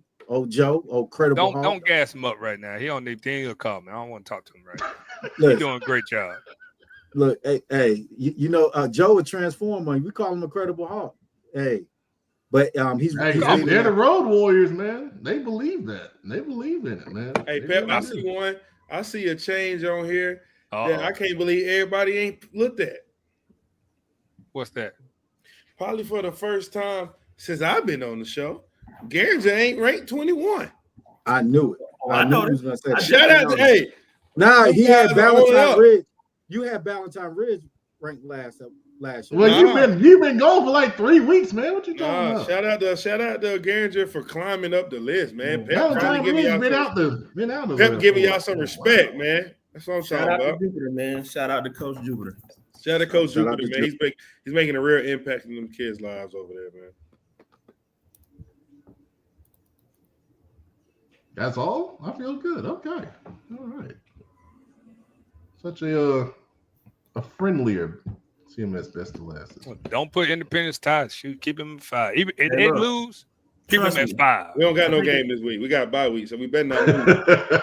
Hey, we were definitely cracking up because I think at one point the Independence and Palisades game was tied, and it was like, man, this game ended in time. Oh yeah, we were laughing. Man, we said, this game really Hey, Webb, I'll tell you now. I was petty. I called Brandon and Pep, and we laughed for good 15 minutes. He did. Oh god. We should have won by 20. I said, boy, it's tied. I said, what in the I'm coming home. Man. I said, I'm coming on the show with time. We said we tell you now. We said we probably would not see you. We would not saw you. We should have won by 20. Well, now, Kim says the game was intense, and to be honest. Kim, I'm not going. Kim, I can be honest about a lot of things. You don't want to hear what I got to say, but I could just tell you. We should have won by. Kim, all you gotta do is watch the go on MSHS. You can hear everything he says because he's the loudest person. Oh my goodness, Kim! What I say this week, Billy? I'm not going. I can't. This is a family show. The Dirty Dozen is number 8. Look at his face. Look at his face. What? You moved up, man. Moved up 2 spots. Hey, cuz, tell them who you bet. What do you want? No. Tell them, where should they be? We always gonna ask this. Where should they be? If not 8, where should you be? Who you moving down? He'll clock out again. He'll clock out again. We got to be on that left side, man. We got to be on that left side. Okay, who you right? Who you moving? Move Myers Park over there. Put us on. They beat Weddington. So why these teams they beat Weddington? You talking about 3 weeks ago, man? What? It don't matter. Remember that? It don't matter when it happened. It don't matter. I know you penalizing us. You penalizing us for losing the Huff still. We had 8. You're number 8. Man, you won the NBA Young Bowl, man. Come on, man. You got to know what Young Bowl. Hey, J-Man said you better than Morrisville.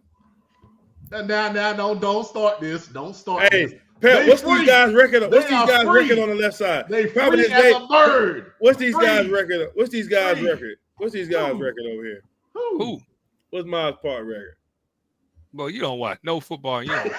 No, Charlotte I don't care football. about no. I don't care about nobody else's program but mine. football. I don't care about nobody else's program but mine. So no, I don't know nobody's record. I don't know nobody's Hold record. up. Rob coached in Gaston County, and he Does Rob know? Rob, what's Miles Park record? Thank you. What's Wellington record? They lost 2 games. Myers Park. And we done lost 1. So move us on. Myers Park's only lost 1 game. They lost to Mallet Creek. That's the only game they lost. Yes. Okay, man. Oh, that is right. They beat Weddington, like we said. My bad. What's Mooresville record? They undefeated, right? Who they done play? Who they play? They lost to Weddington. They lost to Weddington and Huff. But they gave Huff a better game than somebody. Those are 2 great teams. Nobody care nothing about that. Is that what y'all tell me? Is that what y'all tell me? Don't nobody care. Don't nobody care. That's what y'all tell me. I'm just tired of the field goal post. What you talking? Ain't no field goal post moving. What the? Brandon. Hey, Boy, Brandon. you about made me. Hey, cuz, do that again. Rob, hold on one time. Brandon. How that field Brandon. goal post do Brandon. Hey, Don't ever do that hey, again. Rob. Hey, Rob. Brandon, I Hey, saw Rob, here your you go, face. Rob. Hey, Rob, here you go. Right here you go. Hey, Rob. Do the gas again. This is the show timeout. Ain't no on the spot. This is the timeout. Ridiculous. I got a question. That Hey, man Pep, did the let's chicken start noodle with Hey, soup. hello. Rob, I got a question, Rob. Hey, he did the chicken noodle soup, Rob. Rob. Rob, I got he a did the question. chicken noodle soup. Rob, You did a whole little dance. Hey, You Rob, Gen Z. I have a question You based right, off yeah. your dirty dozen. Hey, I have a question based off You your did the dirty chicken noodle dozen. soup dance. I have a You did the question. uptown dance. I have a It's like one of question. Diddy's sons. Hold on. I got a question. What? South Point lost and got into 12. How that happen? Because They I put lost him it. in They there. lost to number 9. You can't. But number 9 won and moved down. So you want number 9 to be, but put Ashbrook over Independence. There There we you go. go. Let's keep going. Nah, I'm just saying. I just question. Hey, can you do us a favor? Who can did you do Moss us a Park favor? play last week? Did Moss Park Can play you last put week? Can you put your They 12? beat Charlotte Christian. Hold on, Pep. Let's do this. Can you Go do ahead. your 12, Mr. Independence? We already know Independence gonna be number 1, number 2, number 3, number 4, and we don't put it Nah. green and gold. Nah, you could do Huff 1. We gotta get Providence Day out of here, man. They get Wait, them. beat Raymond Gap by Are you 21. serious? What the heck are you This talking is what I'm about? saying. This is what they don't count, man. They able to get every kid in with an address that say North Carolina, man. Yeah, I mean, God. we just get Oh, Crest. How you move up Crest 2 spots and they didn't even play a game? That's what I'm Because talking they about. deserved it. That's why. Oh Lord, now that we don't deserve it, Pep. I moved you up 2 spots. Hey Rob, if I had to talk about this to somebody, hey, you can move up 2 spots if you don't play because you deserve it, You damn and you right. can hop into 12 when you lose. You can. Cuz how That's that right. how that goalpost move? Cuz how that goalpost move? Do the web dance again, man. There you go. Every time, Pep, Providence Day, that's all you see. Providence Day, it stay there. At Mallet Creek, it stay there. West Charlotte, it stay there. Whoa, start moving a little bit. Myers Park, Mooresville, Independence. There you go. please put somebody clip that and put the chicken noodle soup song with that. That's a Oh, Jeff. don't worry. You gonna see that at the right time. Don't worry. Oh, that. Goalpost. Hey, Rob, I think you'll think it's thunder and lightning outside the way that goalpost move, boy. Oh my Can we go God. to the next segment now? Or you still want to preach? Now go ahead, man. It's a good. Thank you, lesson, Mr. man. Weber. My man on toilet there, shoulder socket out. You walk doing around that with thing. daggone sling, wondering what happened. I'm athletic, man. I'm used to picking up heavy duty artillery. Look, hey, check out J Man. Pull up J Man. We gotta talk. I ain't putting J Man up here. No, we don't want J-Man to get in trouble. Nah, I can't put him up here. I hope J Man got a lot of huddle time. Man, J Man a ball player.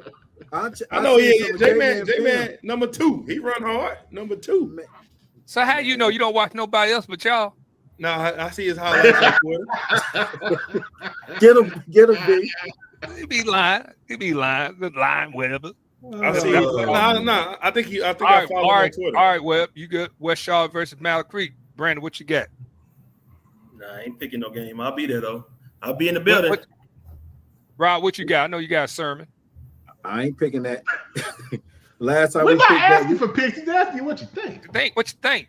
Oh, my They bad. so scared. They so scared to be in the highlight video. They don't want to I thought he was asking for. Wait on. Okay, yeah, we're gonna be there. Big game. Been on a collision course. Mallard Creek battle tested. West Charlotte battle tested. So both teams been not avoiding smoke. They've been embracing the smoke this year so far. Nice, tough non-conference opponents. It's gonna be a good game. Looking forward to it. I can't believe they're gonna. What you got, Rob? Look, like Yaz said, I'm not picking this game. Big guy, what's your problem? What's your problem? I gotta see her. No, I'm not picking that game, but this is gonna be a good game. It's gonna be a great game. Two great coaches, two great teams with great athletes. That's my take. Go ahead, Big Guy. What you got? I'm just confused. Oh, I guess everything gonna work fine for them to pull up the West Charlotte Mallard Creek. They ain't want to come to our game last week.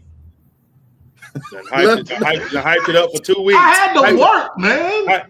Hyped it up for 2 weeks, Rob, and just didn't show up. Producer can tell you what was going on last Friday. He didn't want to come to our game versus Highland Tech, and I'm still mad at him about that. I feel your pain. There you go. I think he first time coming back. He don't talk bad about you. Yeah, hey, I think this is gonna be a good game. I think it's gonna be a good game, man. I think Mallard Creek's happy to have it on their home field. I don't think that they care where they play it at. I think Mallard Creek, if I'm not wrong, was the only team to beat West Charlotte last year, right? No, Huff beat West Charlotte last year. Well, I'm saying Mallard Creek. No, Mallard Creek. Yeah, they beat Mallard Creek. So I think that was the game they had the crazy brawl, and they ended up playing. Oh yeah. We need extra security this Friday. But oh my God, I think that Mallard Creek is one of those teams and programs where I think since they beat them last year, they don't really buy into all the hype that West Charlotte has been claiming themselves to be. Because they beat them. And I think West Charlotte as a program, I think even though they won, I'm sure they want to make sure, they crown themselves the kings of the Queen City. But Mallard Creek's like, hey, let's not forget, y'all didn't beat us last year. So I think this is a game that's, it's going to be a lot of bragging rights. I think that Mallard Creek is in a position where they've shown a lot of people that they can still win defensively, but also they've been having guys kind of emerge on offense no matter what the injuries. And I think West Charlotte's a team who has, they played some big-time games this year. So I think they want to let people know, like, hey, we still are West Charlotte, and we're going to show you how good we are on Friday night. I think it's going to be a great game. Also, I might be there too Friday night. I might just be there too. Hopefully, I can get on the sideline with CFI. You can't. You cannot. You cannot. Now, why can't I get on the sideline? We got a whole after show story about that. We'll talk about that after the show. Well, if anybody watching from West Charlotte, Mallard Creek, anybody watching Mallard Creek, because anybody get your boy Webb. Call Steve Robinson. Better call Steve Robinson. Webb and CFI. Get me on the sideline. They're not letting you on the sideline, man. You don't wear all your independent stuff. You ain't going that sideline. I might be out there if I had a CFI polo, I might wear it. But just to say something, with all seriousness, the only reason why I'm not going to this game because, like everybody saying in the comment, young folks, be on your best behavior because this is the Coach Phillips NBA young boy game of the week right here. Because boy, when I tell you these kids be acting a trip over there, boy, the fans will be there watching the game. Hey, it happened. Hey, you see what Yaz say now? I'm gonna tell you what Yaz ain't telling you. She about that life too. I'm just telling y'all, young folk, let's just come watch the game. It happened at home. Y'all ruined homecoming last week, acting a fool. It was a bunch. It was a little both sides though. But just go out there and have fun. I think this is gonna be a really, really good game. West Charlotte, we gonna see can they dominate that Creek O-line. That's gonna be a really big thing. Can that D-line hold up with that Creek West Charlotte O-line? Because West Charlotte O-line can hold up against Creek D-line and then Creek O-line versus West Charlotte D-line. It's gonna be a good game. I'm curious to see who's gonna be a quarterback for Creek. I like what's going on. You know what I'm saying? I like this. I like what's going to happen.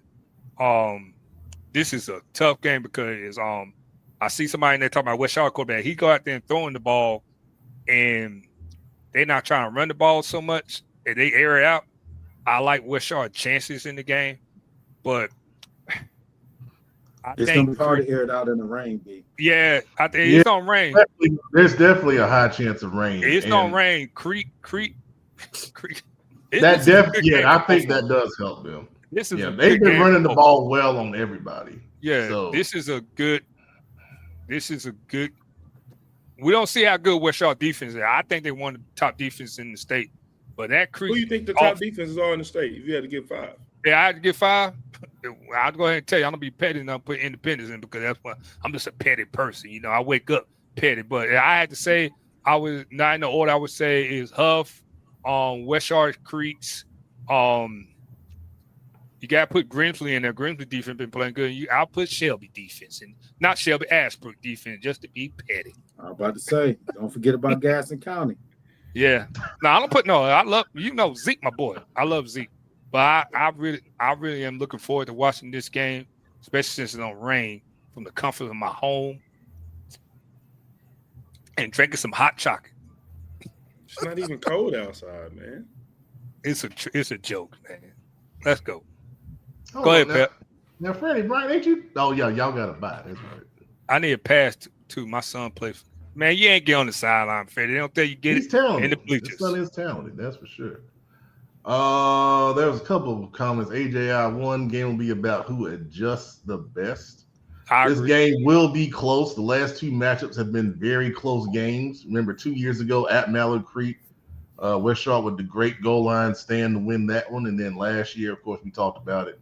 Mallard Creek with the 1-point victory over at Dub C. Joe Hughes, he lost your segment sponsored there, Phillips. Yes, sir. We got you. I'm gonna pick one every week. I got you. The young boy game of the week is hilarious.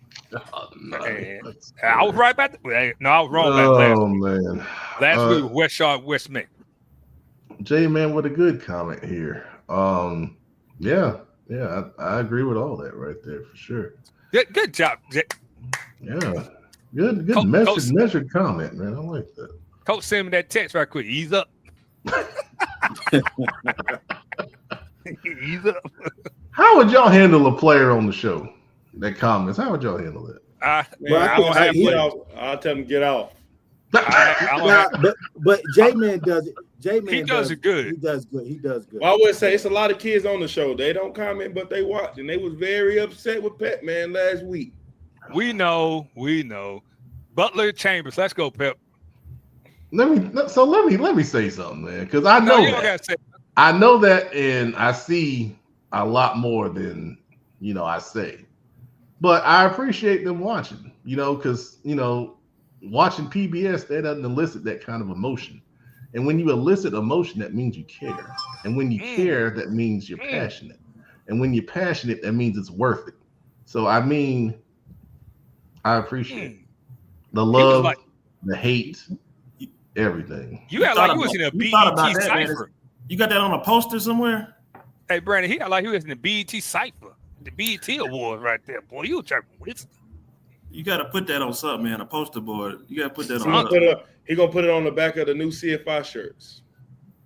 And you keep on acting, you're not gonna get one. Can we go to Butler versus Chambers? Zayflix, we'll see you on Friday, man. I ain't reading no teleprompter. Get out of here. Hey Zay. Hey, Zay, hit me up tonight. I need he ain't coming to Mount Island, man. Stop it. Can we go Butler versus Chambers? Let's go ahead, Bill. You the host of this segment, Bill. Go ahead. Hey, Coach Dell, what you got for Butler versus Chambers, man? This gonna be a good one right here. What you thinking about this? It's going to be a great game, and actually, it's not the tradition. They're not at their height, but I think it's going to be just as good as them both at their height. Can I see that height again? They're not here. They're not here. Boom, they're boom, here. Boom. You see that? When you get out of the frame, that means you up there. But they're right under the frame, right? Gotcha. So I think it's going to be competitive. They're both even competitively. I wouldn't be surprised whoever wins this game. I believe this game is just as good as West Charlotte and Valley Creek. I would agree. Brandon, what you got for Big Dog? Like you say, man, I think it's got some hype, man, behind it. There's about a little short of 30-year history, a little bit of a rivalry there. I think Butler's gonna be motivated, looking to get back on track. Chambers looking to, stay motivated, I should say. Chambers had a great start. So both teams just looking to stay on track, man, stay in that playoff hunt. So they're both hungry. So should be a good game because of that. All right, Big Eye, what you got, Big Dog? Just like the first game, this is a conference game for our conference, man. I think both teams want to make sure they get out to a good start early and try to be 1-0. And I think that Chambers team is very, very underrated after looking at them on tape. Haven't really seen much of Butler. I don't really watch those guys down the road, but I think Chambers is a team that people has been sleeping on. I think they're very talented.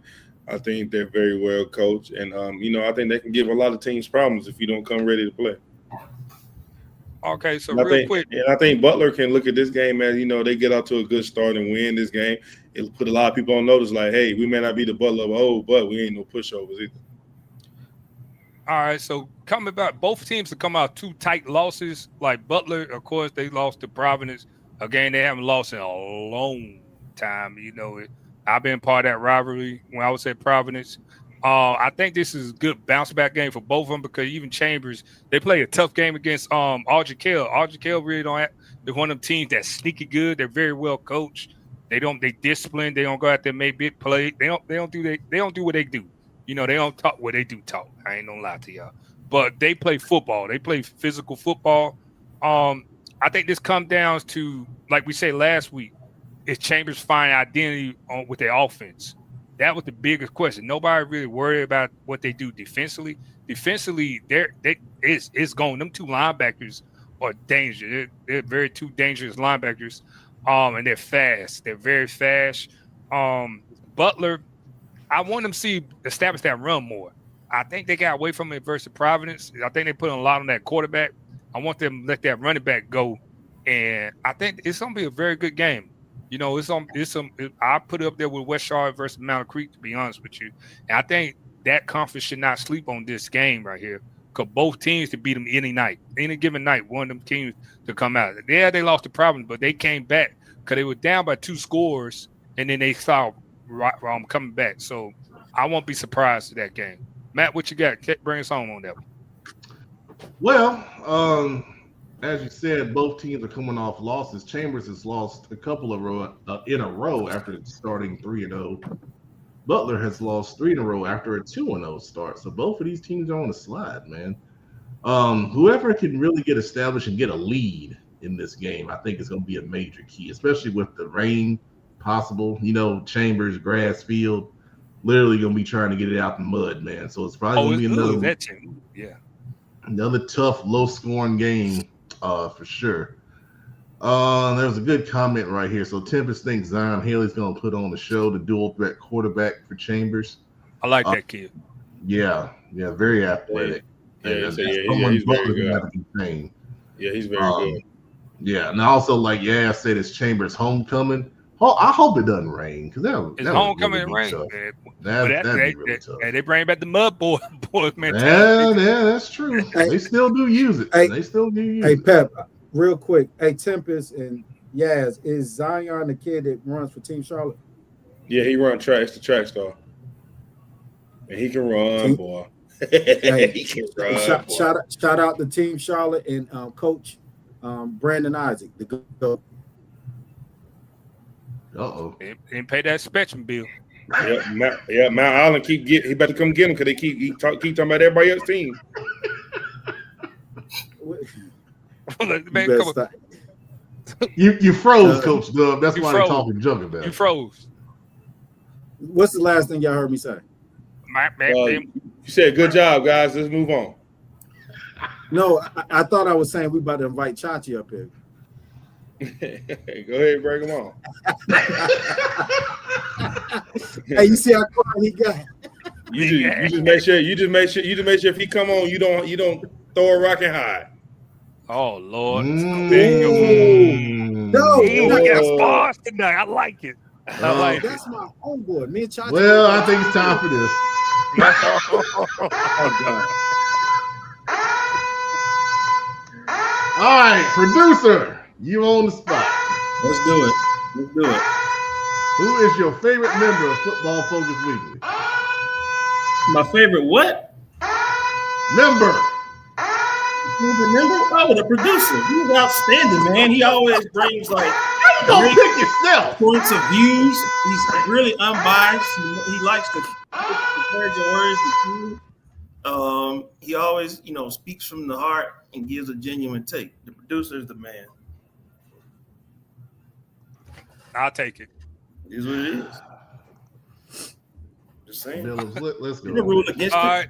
I run for president. I can go in there and vote for myself. So it ain't no different. There you go. World. All right, so now we got a very interesting game. Charlotte Capitals at Porter Ridge. Coach Webb, what do you got? What do you like about this game? This seems like gonna be a defensive game. Can you elaborate? Hold on, is you the moderator now? Don't worry about it. Let's keep going. Coach Webb, can we tell me about Charlotte Capitals at Porter Ridge? Right. That what happened when you don't be here. All right, Mo. Charlotte Capitals coming off. I'm catching all kinds of strays tonight. Hey, somebody get him off the show, man. Get him out of there. I got you, Webb. Dang, it ain't working. I think Charlotte Capitals coming off a tough game against Webster, so I know they're looking to get back in the win column. I think Porter Ridge is a team that's on the rise. I know they had a couple of injuries in different places, and they're able to get some kids back. If I'm not mistaken, I might be talking about Archie Kell. Man, is this where the you covered the kid, right, Pep? The two the brothers I was talking about. Is it Enriquez? Yes. Yeah, my boys. Yeah, my boys. There go my boys over there at Porter Ridge. Shout out to the Charlotte Stars. I think Porter Ridge looking at this game as like, hey man, we got Charlotte Catholic. Let's prove to people how good we really are. So I like this game, man. I think it can go either way. All right, Coach Doug, what you got for me, big dog? Man, y'all kicked me out the show. Hey man, we don't need. What do you got for the game? I'm texting HR. I feel bullied. Hey, Pep, he's not ready, Pep. Get him out of here. Put him in the background, Pep. We got to roll through. You got to roll through. You know who runs CFI HR? Bill. Oh, man. Hey. Well, no, to answer your question, I think it's really some good matchups this week. Like everything you highlighted. We'll get to that last game at the end, but other than that, I think that all of these games are really competitive. So I'm looking forward to it. I'll try to stay away from picking, but I would take Porter Ridge in this. Okay.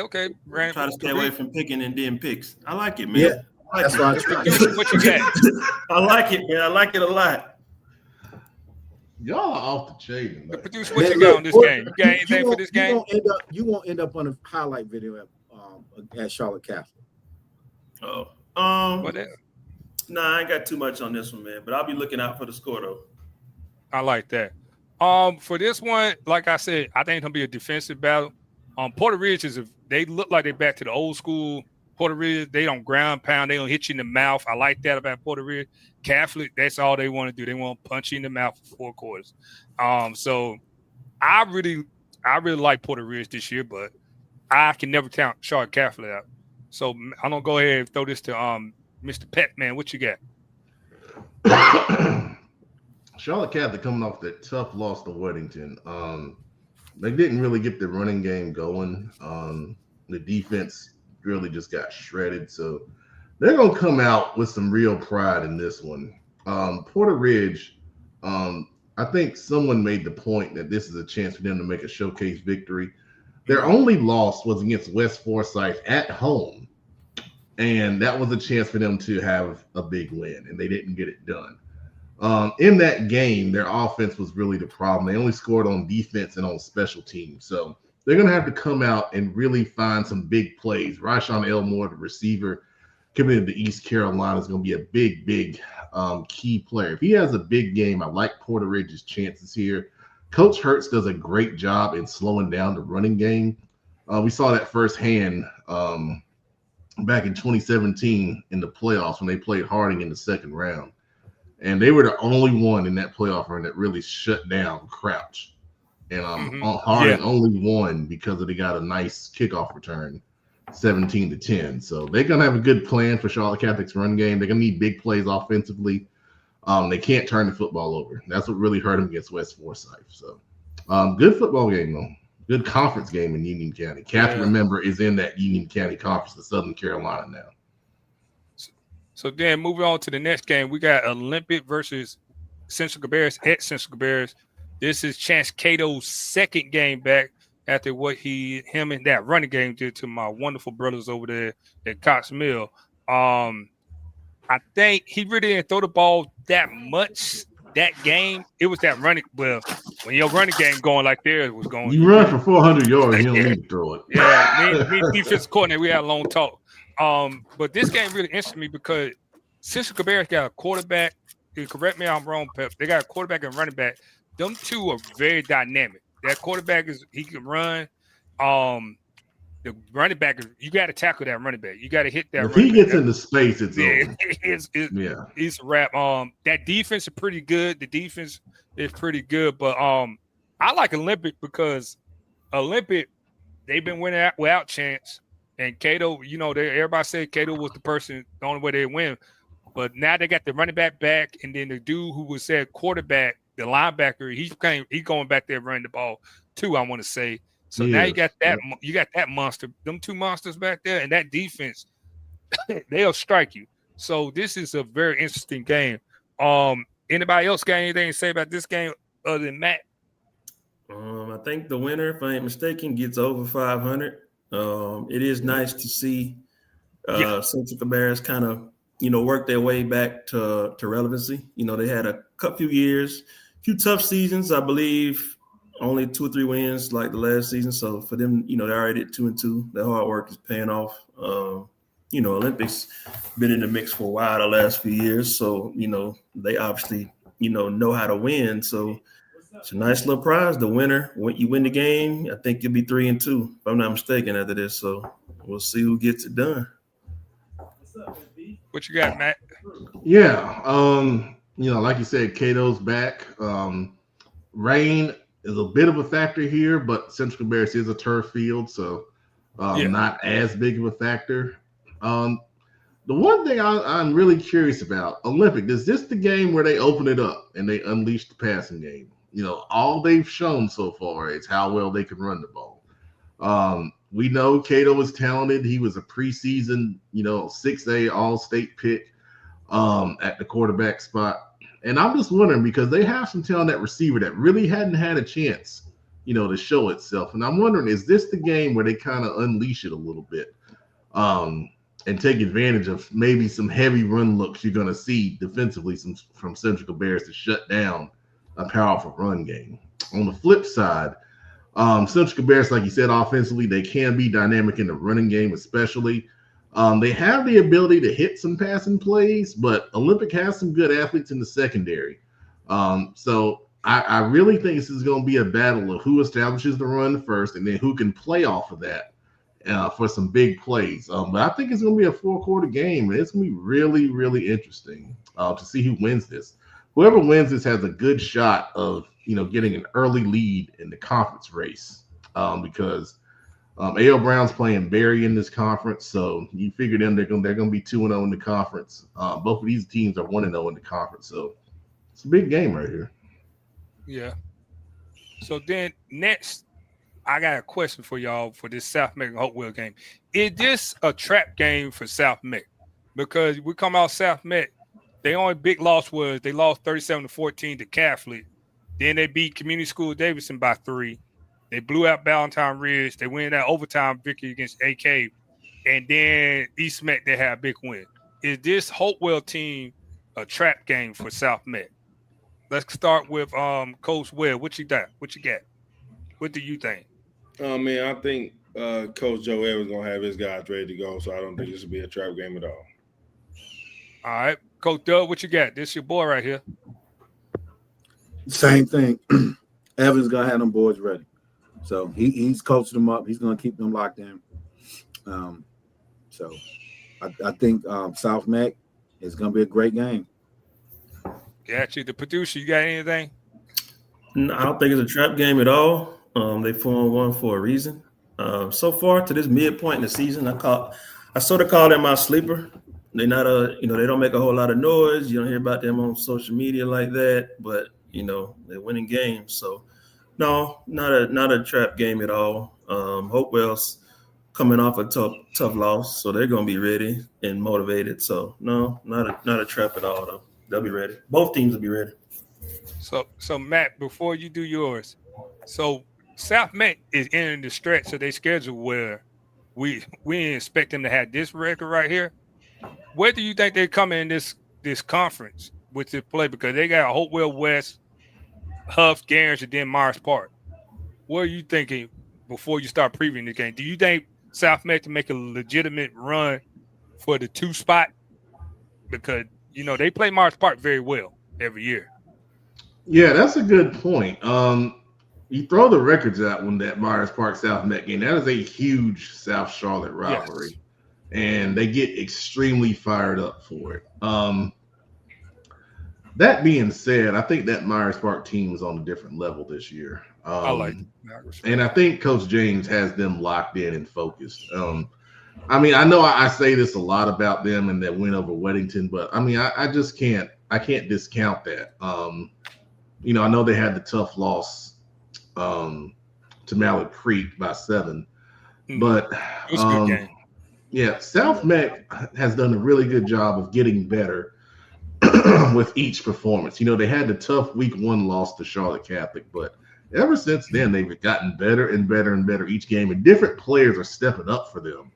And that's a major, major plus. And the fact that they're doing all this, not playing at a home stadium, is even bigger. That speaks to how tight-knit that team is. The quarterback, Carter Gillis, I watched him back when I was doing JV games of the week a couple years ago. I love seeing how he has progressed. And, a number of those kids in that program have grown up together. So they're a tight-knit group, man. We saw Hopewell last week. And, 2 weeks ago, Hopewell ran for a ton of yardage on the ground in their win over Rocky River. Last week, they ran it all right. But they just weren't efficient on offense. They weren't clicking. They needed a play. They just couldn't get it done. The big thing this week is if South Met can't stop the run consistently, Hopewell has a shot, because defensively, you got to give credit to Anthony Hackett. He's got an extremely young defense. There's a freshman linebacker by the name of Niall Brooks, and he trusts him to do a lot. And he stepped up and made some big plays last week. So, it's going to be interesting. If Hopewell can get pressure on Gillis in the passing game, this game could be interesting because Hopewell does have a good offensive line that can control the line of scrimmage at times. It's just a matter of consistency. And, in Coach Brandon Sneed's first season, he's building towards what that program is going to be. And they're going to get there. But year 1, you had those ups like they had against Rocky River, and then you had the downs like they did against North Meck. So we'll see which Hopewell team comes out to play. But if they're on their game, this is going to be a really interesting game to watch. Yeah, I agree. So now we got my favorite part of the show. We got the Stewart Kramer versus Shelby, and right now I'm gonna throw this right at Coach Doug. Coach Doug, tell me about this. Oh, it's the Gaston County We Play Football 2 game of the week. Oh, we get all over this. And we do not want to hear from Adam, Big I, Big Shelby on this. I got it. So the thing is, now hold on. That ain't right. That was rude. What? all he's gonna do is hype up Cleveland County. Let me have That's my his moment. alma mater, man. I don't care. Put me back on the screen. Let's go. What in the world? Go ahead. All right. After What's wrong with the internet connection? Hey man, see if that up. What's going on, man? Rudely interrupted. This is going to be the test that tells if Stuart Kramer is the real deal. Coach Simmons has been doing a phenomenal job over there. He had that team undefeated. This is their real first in the conference test. So this is going to tell you exactly where they're at. If they could play Shelby tight, I think that's a win within itself. If they could beat Shelby, that's going to be obviously a win. But I think Shelby ultimately comes out on top. But it's nothing but up. I think this is a positive game for Stuart Kramer because they're going in not expected to win. So they're playing with house money. All they got to do go in there and give it 100%. And it's going to tell, this film is going to tell exactly where they, where their strength and their weaknesses at. And so I think this is a game that'll bode well for them for the playoffs.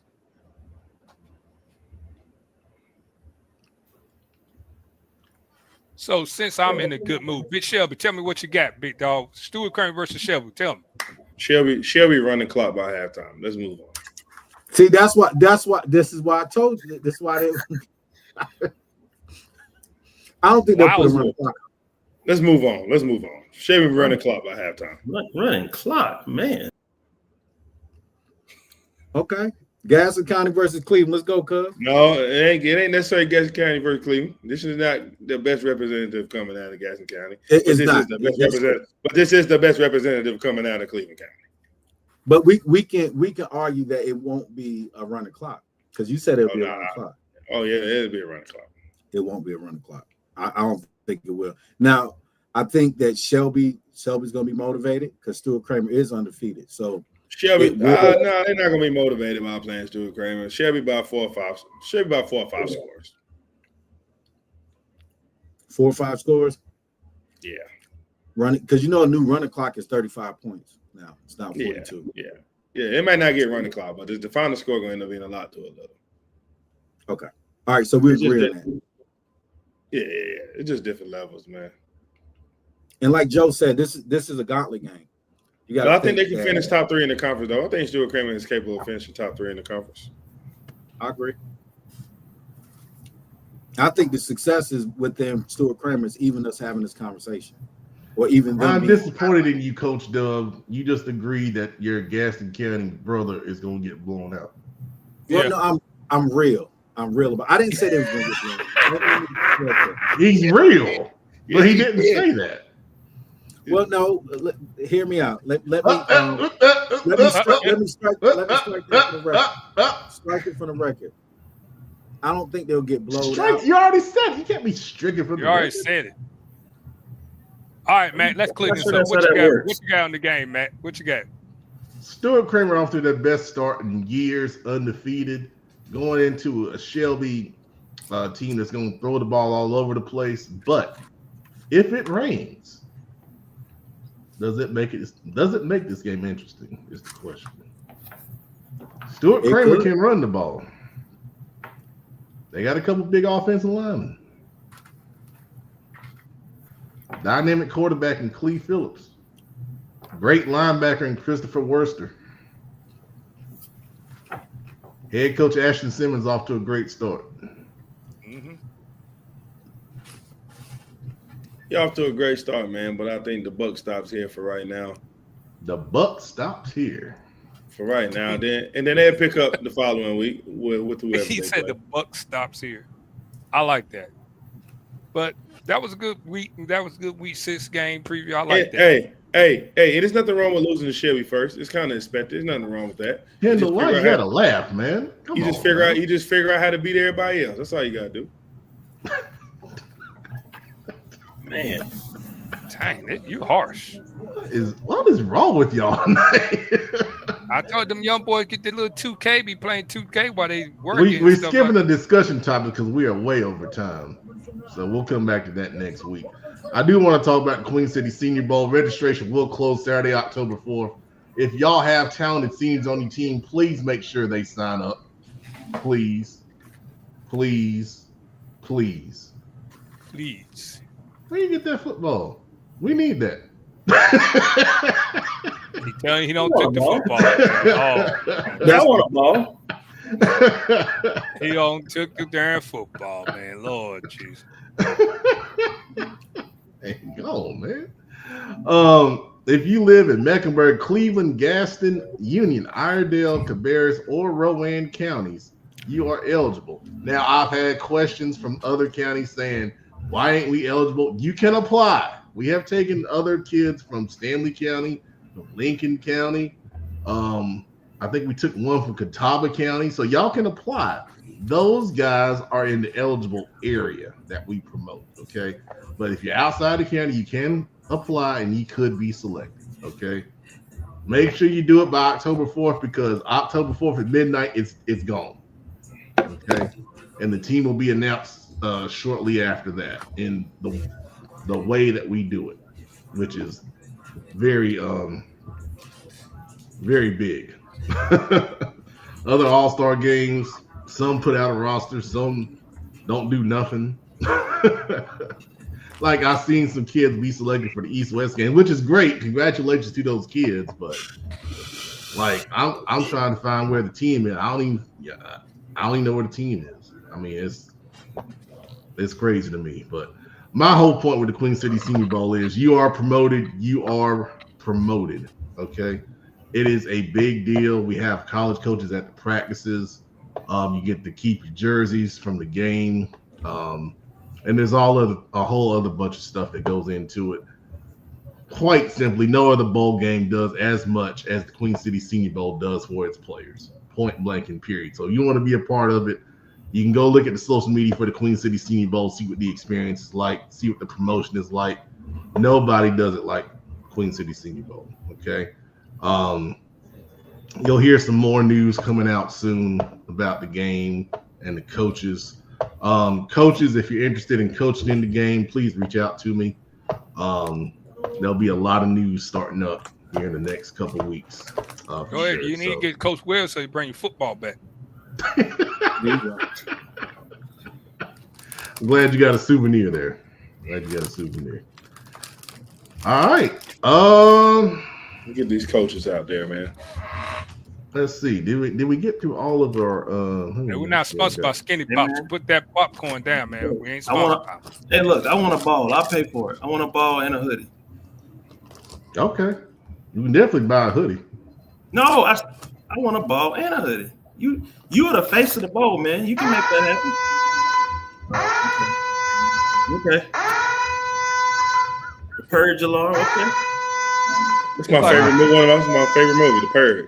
Buddy, would you go and play football right now if you could? 37U, big eye. You said you're athletic. I can go help the not no 37U. I go play NFL.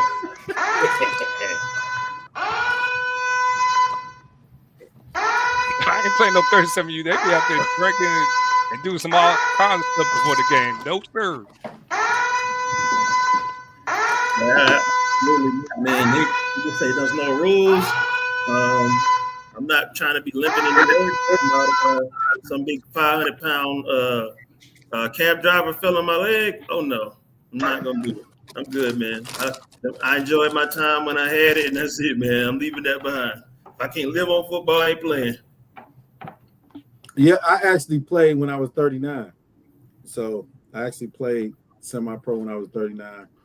And in the championship game, one of my players that I coached, he was playing on the team, and he ended up stripping the ball, and so the ball falls, and I go to scoop it up because he's hyping me up, and I should have just fell on it versus trying to score, and I tore my hamstring. So, hey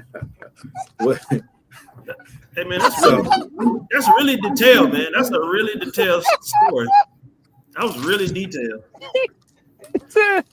I'm trying to high step like Dia. I tore my hamstring. That was really detailed. Hey, Bradley, guess what I did with the ball? What? Do that shit in there. Tore his hamstring. No, I ain't do that. We got I got the turnover, but my hamstring felt different. Oh man. See, Will don't got nothing to worry about. Yeah, he ain't all right yet. Nah.